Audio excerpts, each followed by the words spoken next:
Mas Wisnu, kali ini Mas Wisnu menyampaikan materi yang berhubungan dengan biopsikososial konten. Oke, saya sangat senang sekali. Kenapa?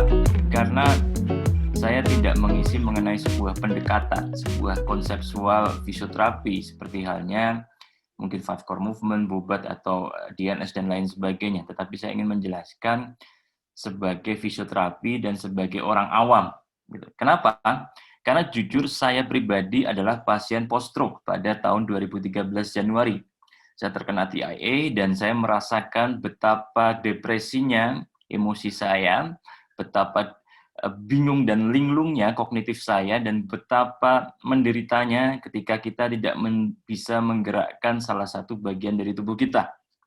Dan hampir selama 2 minggu sampai 1 bulan, mungkin 2 bulan, saya hampir belum bisa menggerakkan sisi kiri saya.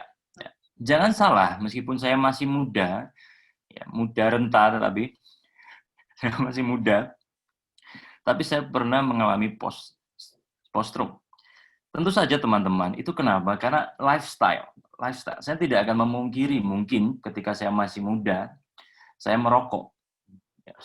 Ya. Dan mungkin ketika pada waktu terjadi serangan, saya melakukan sebuah touring.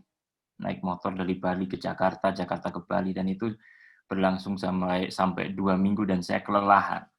Tidak mungkin juga saya mampir di Tegal, kemudian saya makan sate Tegal, kemudian saya juga minum jus durian yang notabene meningkatkan high blood saya, blood pressure saya menjadi high, dan itu sangat berbahaya. Ketika sampai di di Bogor, yang saya merasakan motor saya mulai miring-miring, dan saya melihat marka jalan itu berbelok, gitu. Kemudian saya stop, berhenti, dan saya angkat tangan, saya kasih tahu teman-teman saya, anggota motor club ya, bukan prediksi jaya, bukan, tapi motor biasa gitu. Mas, saya stroke, saya bilang gitu. Teman saya kaget, iya mas, iya, langsung dipanggilkan ambulans, saya masuk ke Pondok Indah. Tetapi di situ konyolnya saya tidak mau di fisioterapi. Saya hanya mau di fisioterapi oleh sahabat saya di Sasana Wisata pada waktu itu yang bernama Mas Hendra. Saya hanya mau dengan beliau. Kenapa? Karena saya trust. Karena saya percaya. Karena saya yakin dengan kemampuan beliau dan handling beliau, cara analisa beliau dan lain sebagainya.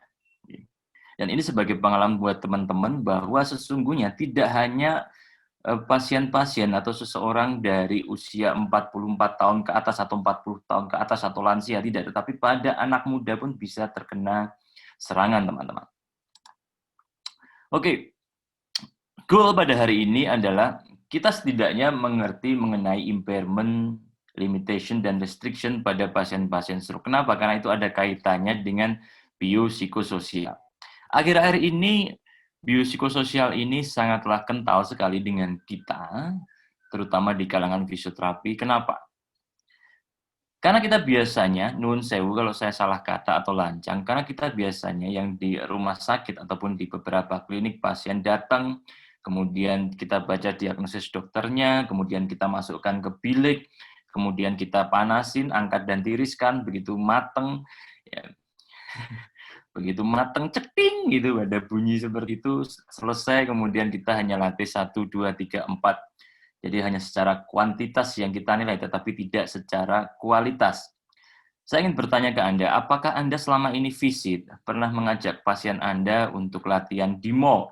Pernahkah Anda mengajak pasien Anda untuk latihan di semacam kolam renang, semisal? Ataukah Anda pernah ajak pasien Anda untuk menonton film di bioskop?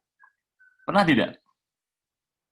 Sebagai anggota Ikatan Fisioterapi Indonesia dan Ikatan Visit Indonesia, Anda harus memiliki sebuah kemampuan, bukan hanya sekedar penata laksanaan, ya, seperti Bu Umi tadi sampaikan, bahwa kita juga harus mengenal arti pentingnya sebuah sistem molekular, sebuah sistem sel, sebuah sistem jaringan. Ya. Kenapa? Karena itulah fisioterapi Indonesia. Kita jangan hanya terjebak pada, wah ini penata laksanaannya apa ini? Wah ini penata laksanaan pada stroke, hemorrhagic. Jadi semuanya hanya dipukul rata, teman-teman. Kita tidak bisa seperti itu. Kenapa? Karena setiap individual pada pasien stroke itu memiliki gangguan yang sangat super duper berbeda. yang sangat berbeda dan tidak sama. Dan mereka memiliki impairment, limitation, dan restriction yang berbeda. Kalau saya kecepatan nanti boleh di stop atau dilambatkan atau diinhibisi gitu katanya fisioterapi neurologi ya.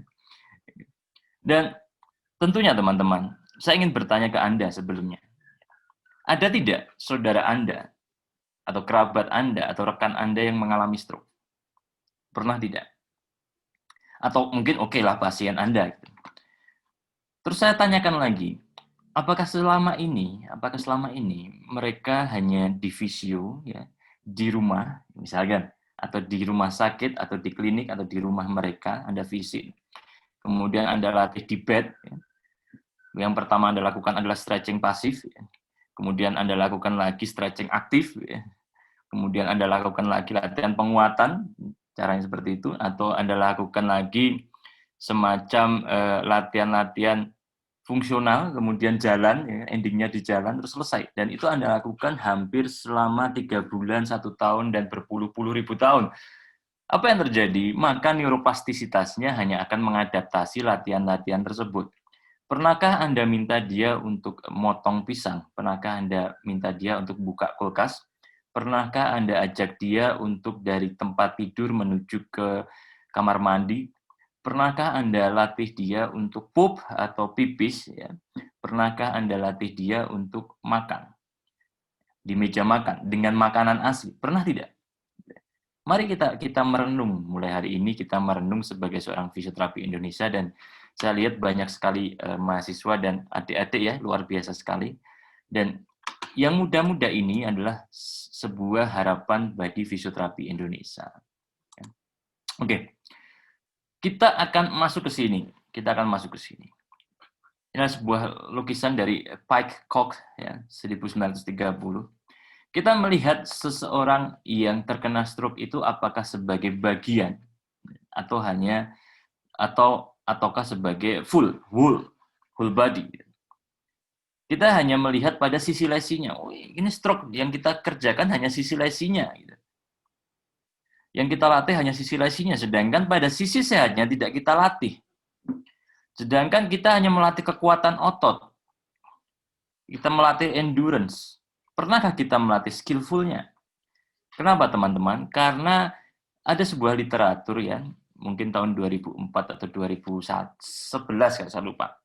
Jadi ketika latihan penguatan, dia mayoritas akan menambah synaptogenesis pada spinal cord. Jadi kalau penguatan itu dia menambah synaptogenesis pada spinal cord, mayoritas sekitar 70 atau 80, 70 sampai 80%. Tetapi kalau kita melatih sebuah treatment, sebuah latihan-latihan menggunakan endurance, ya, maka kita akan membuat adanya angiogenesis. Tadi sudah Bumi jelaskan ada angiogenesis, yaitu adalah munculnya pembuluh-pembuluh darah, bertambahnya pembuluh-pembuluh darah perifer pada otak. Maka apa yang terjadi? Maka otak akan cukup banyak mendapatkan asupan oksigen, nutrisi.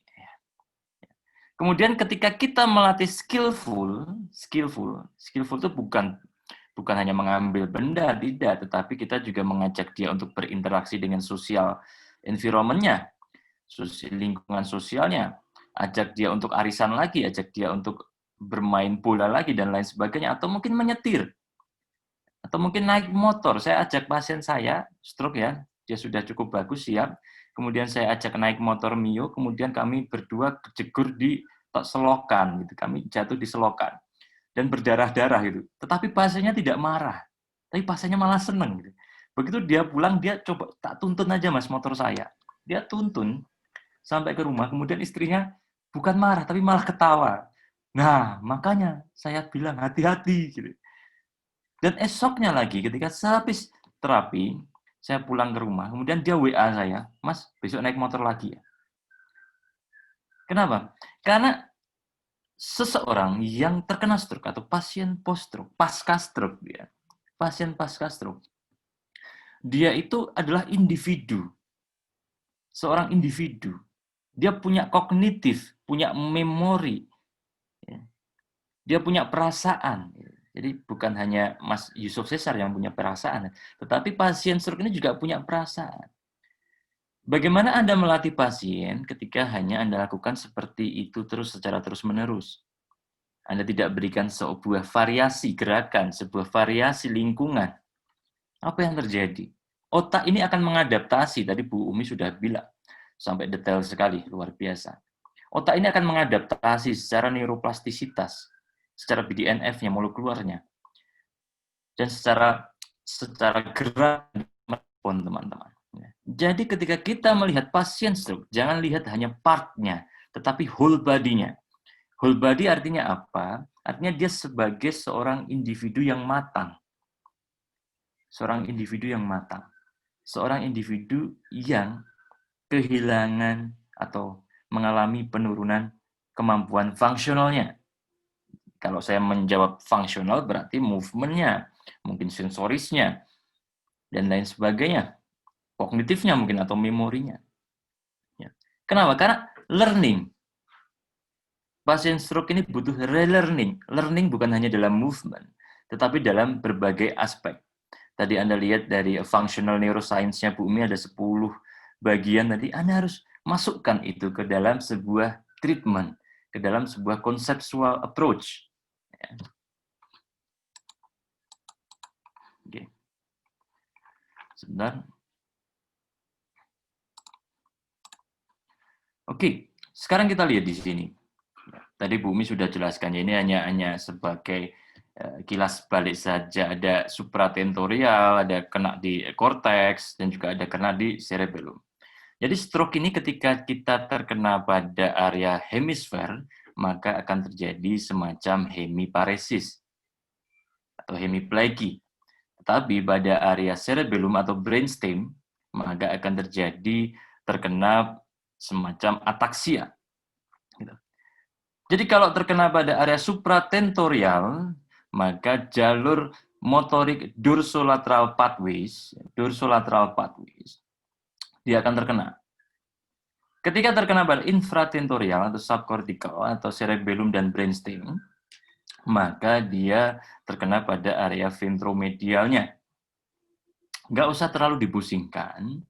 Jadi kalau ada pasien hemi itu dia jalannya hemi, oh oke, ini pasti terkena di area korteks. Ketika dia ataksia, gangguan keseimbangan koordinasi, kemudian dia dokokinesis yang terkena, oke dia pada cerebellum atau brainstem. Terus kemudian ada pertanyaan, Mas, bagaimana pembagian antara skillful dengan OT dan FT? Oke, kita akan bicara seperti itu, Mbak. Ya. Kalau kita bicara melatih pasien stroke, kita akan bagi menjadi satu, Anda melatih part of movement. Kemudian Anda bawa ke latihan movement komponennya. Part of movement-nya, kemudian Anda latih bawa ke movement-nya, kemudian Anda bawa ke fungsionalnya. Ada tujuannya, ada reward-nya. Kemudian setelah Anda bawa ke reward, tujuan, Anda bawa lagi ke arah activity daily living yang sering dia lakukan di rumah. Pernah pada suatu ketika, mungkin saya dengan Mas Agus Wiono, dengan Mas Rizal, Mas Pram mungkin juga pernah, kita ke Korea, dan di situ ada sebuah rumah sakit, Bobat Hospital, dan di sana itu rumah sakit tidak seperti rumah sakit, teman-teman. Jadi pasien stroke itu main pingpong lah, yang main berenang lah, dan lain sebagainya, badminton, dan lain sebagainya. Jadi suasananya itu seperti homing sekali. Tidak seperti layaknya rumah sakit di Indonesia. Dan saya pribadi mempunyai mimpi, mungkin beberapa tahun ke depan, akan membuat sebuah center of neuro, dan itu konseptualnya adalah home, seperti rumah. Bahkan ada yang pasien saya itu datang ke rumah itu minta terapinya itu, ya main game, ya motong pisang, ya masak, dan lain sebagainya. Terus pembagiannya gimana? Pembagian ini akan terjadi, kalau saya salah ngomong, saya boleh dikoreksi. Ketika pasien visit mungkin Mbak ya, dan kita lihat kontennya. Ketika pasien ini, tidak semua pasien stroke memiliki dana abadi. Dan long term, long term, stroke ini long term. Dan saya kadang ternyuh ketika ada adik-adik pasien stroke itu visit itu 400, 500, 600, Masya Allah. Bayangkan orang tua Anda kena stroke kemudian ditarik segitu oleh fisioterapis. Apa nggak sedih gitu? Kitanya malah sedih. Ya.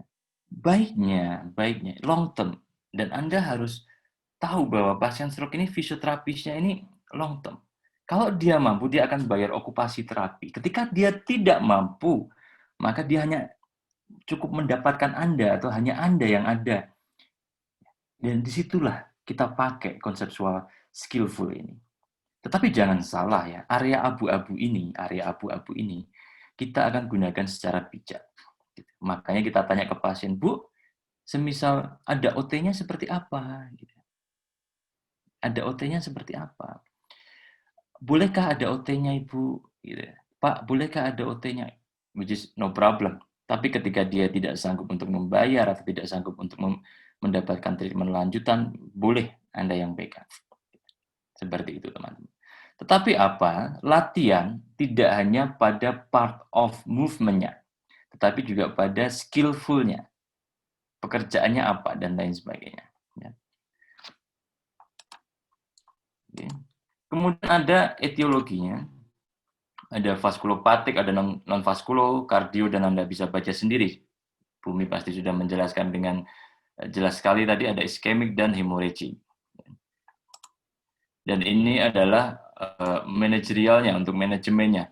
Ada TIA, ada complete Meyer, dan ada stroke in evolution, dan dia semakin merusak kondisinya. Dan itu terjadi pada usia 45 tahun ke atas, 44 tahun ke atas, dan lain sebagainya. Kemudian ada yang pediatri juga ada, teman-teman. Kemudian ada juga, ini adalah semacam onset ya, semacam kejadian ya.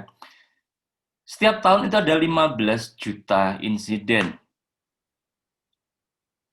Kemudian meninggal ada 6 juta. Dan setiap 60 second, ya, 1 menit itu ada kejadian, teman-teman. Bayangkan kita semua yang ada di sini, setiap 1 menit jebret kena stroke. Bayangkan, amit-amit ya. Tetapi jangan salah, kemarin ada fisioterapis Bandung yang istrinya itu terkena stroke pada cerebellum. Yang notabene kelahiran tahun 87. Kelahiran tahun 87. Ini para wanita-wanita juga harus menjaga kondisinya, teman-teman. Ya. Jadi hati-hati. Ya. Oke. Kemudian ini adalah prevalensi kejadian. Kalau ischemic stroke ini terdapat pada Amerika, ya. Amerika ini lebih banyak, dan Indonesia ini cukup 170 sampai 339 per year per tahun.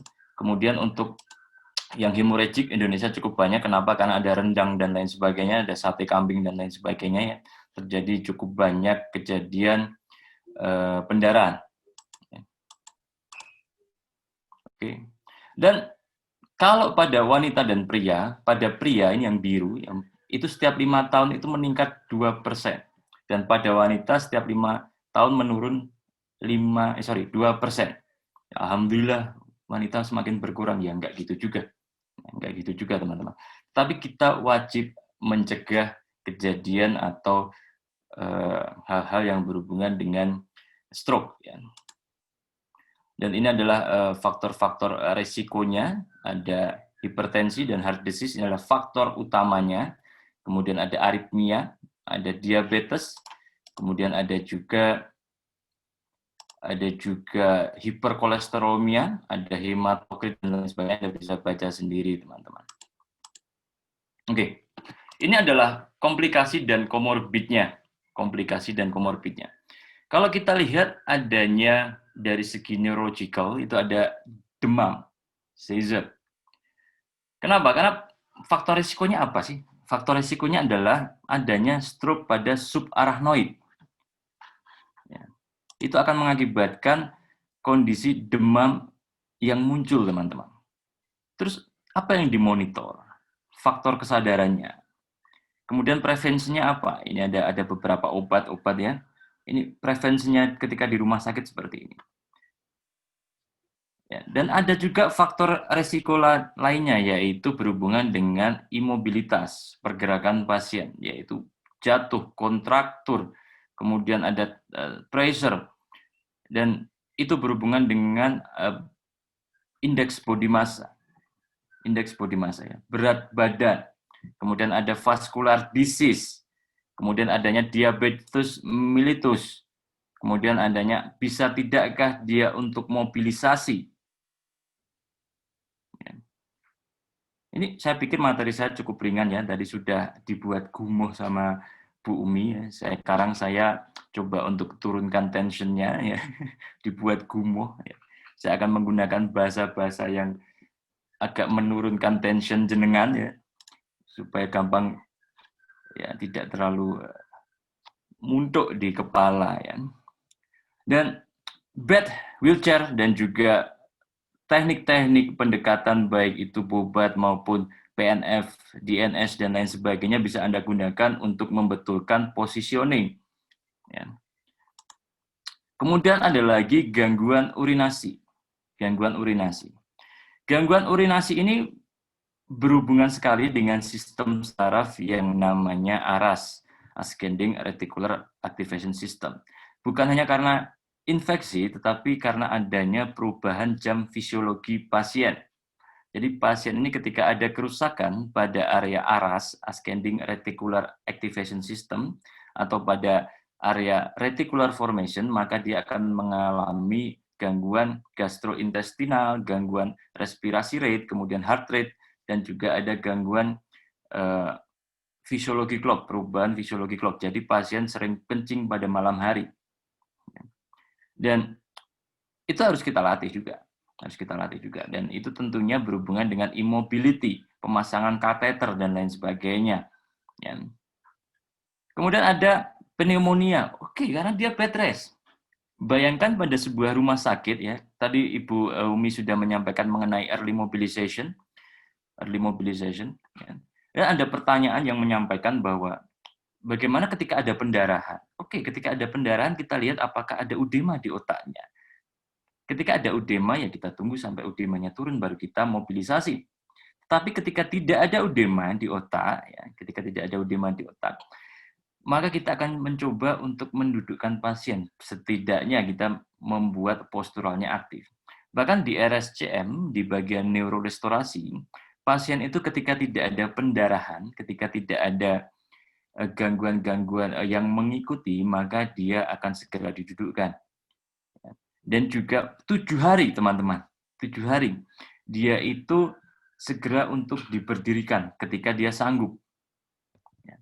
Setidaknya kita bawa dia untuk untuk duduk ongkang-ongkang di tepi bed. Itu ada literaturnya, teman-teman.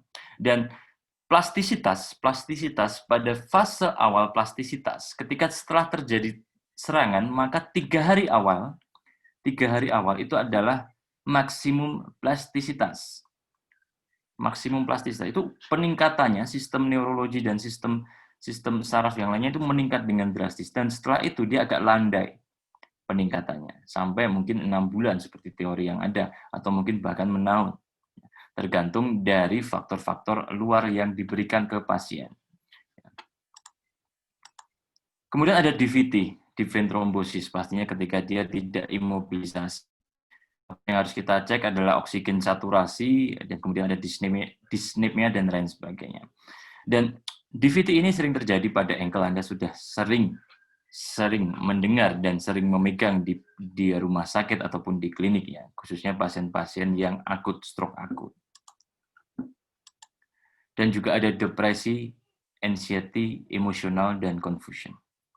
Teman-teman semua, kalau kita lihat ya, depresi, anxiety, emosional, dan confusion ini jarang kita singgung pada pasien stroke. Kenapa?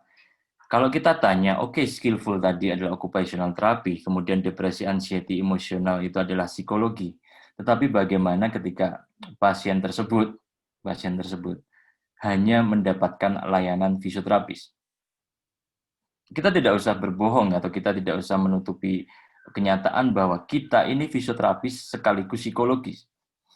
sekaligus psikolog. Kenapa? Kadang kita menangani itu pasien itu depresi. Kadang banyak sekali pasien wanita ini mengalami kemajuan yang tidak cukup signifikan, teman-teman, dibandingkan dengan pasien laki-laki as a person.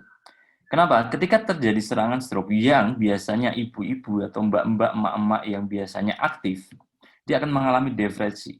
Kenapa? Karena dia tidak bisa shopping, dia tidak bisa kumpul kongko dengan teman-teman ibu-ibu sebayanya, dia tidak bisa ikut arisan, tidak bisa aktif lagi, dan tentunya apa? Dia malu. Dia malu terhadap lingkungannya. Bahkan dijenguk pun ada yang tidak mau, teman-teman. Bahkan ada yang tidak mau ngomong, bukan karena adanya afasia, tidak, tapi karena memang dia tidak mau ngomong.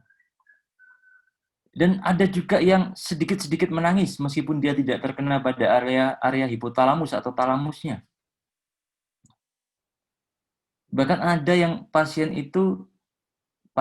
saya pribadi, ya, pengalaman saya, 15 menit itu fisioterapi dan 45 menit itu adalah mengobrol. Kadang dia butuh teman. Teman-teman semua, adik-adik semua, rekan-rekan sejawat yang saya sayangi, kita tidak menutup kemungkinan bahwa depresi, anxiety, emotional confusion ini sangat berpengaruh terhadap kualitas treatment kita. Meskipun Anda seorang instruktur salah satu konsep apapun, tetapi ketika pasiennya emosional, ketika pasiennya depresi, tidak bisa menerima input treatment dari jenengan, dari Anda semua, maka latihan tersebut tidak akan berhasil. Tidak akan berhasil. Maka kita harus menembus barrier tersebut. Kita harus bisa masuk ke dalam diri dia. Bahkan saya sering tanya ke saudara-saudara pasiennya, Bapak hobinya apa? Bapak nun sewu, wataknya selama masih sehat bagaimana? Pekerjaannya apa? Kebiasaannya apa? Ketika pasien tersebut kebiasaannya nun sewu nonton bokep atau mesum, maka saya akan perlihatkan film bokep. Supaya kenapa? Karena Ibu Umi tadi bilang ada bioelectrical dan ada biochemical, dan itu akan berhubungan dengan neuroplasticity. Itu akan meningkatkan saltatory conduction, itu akan meningkatkan potential action pada sistem saraf kita, pada sistem saraf pasien. Ketika pasiennya kita perlihatkan bokep, maka dia akan terperangah dan wah, semangat. Bapak kalau latihannya bagus, tak kasih lihat film ini, Pak. Saya juga ikut nonton, Pak. Enggak ya, bercanda. Akan seperti itu, teman-teman. Jadi, apapun konsep yang Anda berikan ke pasien, apapun konsepnya, entah itu PNF, entah itu bobat, entah itu DNS, dan lain sebagainya, Anda harus bisa membuat treatment tersebut diterima oleh si pasien. Trust itu penting sekali. Kemudian ada konstipasi, kemudian ada disfungsi urinasi, dia nggak bisa pipis atau bahkan nggak bisa BO. Nah, ini sudah dijelaskan sama Mbak Umi tadi, Bu Umi, saya tidak belum menjelaskan. Kita akan bahas ini secara